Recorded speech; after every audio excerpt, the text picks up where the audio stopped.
I have a bone to pick. Why do we wait until someone is diagnosed with ADHD or autism before finally giving them grace for their struggles? I was watching an interview with two sisters talking about their mom, who had recently been diagnosed with ADHD in her 50s. Both daughters were in their 20s. One of them said, "It all makes sense now. I now can be more understanding when she can't make a decision.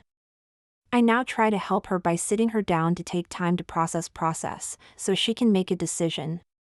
Or simple, just listen to her when she makes a decision, and right after spiral into doubting her decision."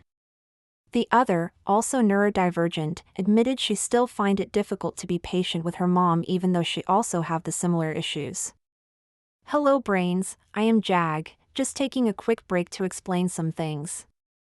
As late diagnosed autistic and ADHD, still figuring things out one day at a time, I use AI to help me create videos so I can share my message more clearly. It helps me concentrate better, stay organized, but also tap into my creativity.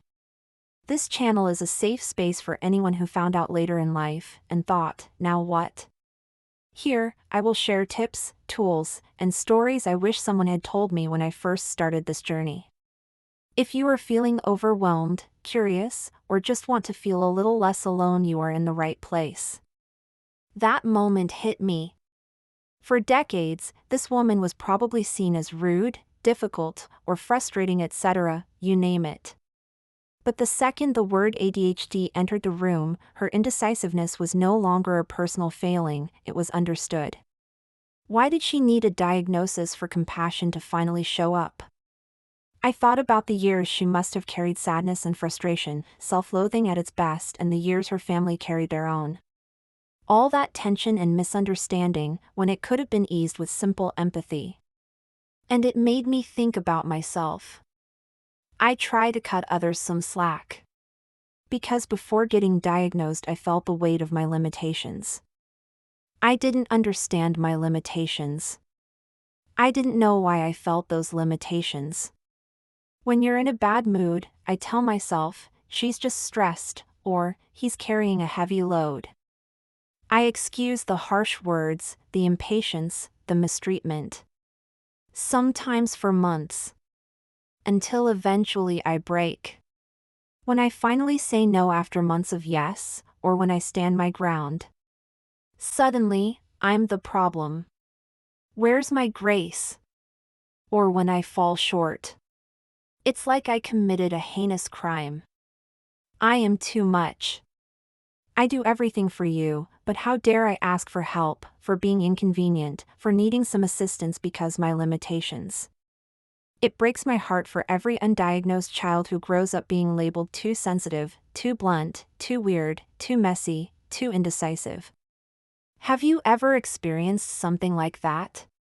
All those differences might just be part of how their brain works, but instead, they get chipped away at until they feel smaller and smaller. From the way those sisters spoke about their mom, I could tell she was a good one. They still talk every day as adults, that says a lot. Was her greatest flaw simply being indecisive? I don't fully blame people, a lot of this comes from ignorance about how differently brains can work. That guy who talks non-stop, not even to take a breath. That lady who can't make a quick decision. But most of it, I do think part of it is people's today, self-absorption. They can only see their own struggle. We still stuck in the middle school mentality. It's just mean and selfish. If you've never had to fight 3 times harder to do the same thing, you don't realize how draining it is. If you've never worried that someone will notice your struggle, you assume everyone's playing on the same level field. The truth is, we're all struggling. We all have flaws. What do you think? Let me know in the comments below. So maybe the lesson is simple: compassion shouldn't have to wait for a diagnosis. It shouldn't even be needed or necessary. It reminds me of a distant aunt I had growing up. When her daughter got pregnant at 15, what's scandalous in our deeply Catholic country, everyone expected her to explode with shame. Instead, she said, "I choose to love my daughter and my grandchild today, not wait until it's socially acceptable, after is born." Why can't we treat neurodivergent people with that same unconditional love? Why must we wait until a doctor hands over a label to treat someone's humanity with respect? And not just the neurodivergent. Everyone. Because the truth is, we don't know what battles others are fighting. So next time you find yourself getting irritated or upset with someone, start with more compassion. Even the most rude or meanest ones most of the time are the ones hurting the most. Or be the most fed up with the beating or abuse. If you enjoyed this video, please give it a big thumbs up. And let me know in the comments below what you'd like to see next. Don't forget to hit that subscribe button and ring the notification bell so you never miss an upload. Your support means the world to me and helps me grow this community to help other newcomers just like me. Let's figure this out together, and don't forget to subscribe to your own courage. Let me know in the comments if you have any questions. Please don't feed the trolls. All they want is attention. Not the right kind. So go on ignoring them. Thanks for watching. See you next time. Bye.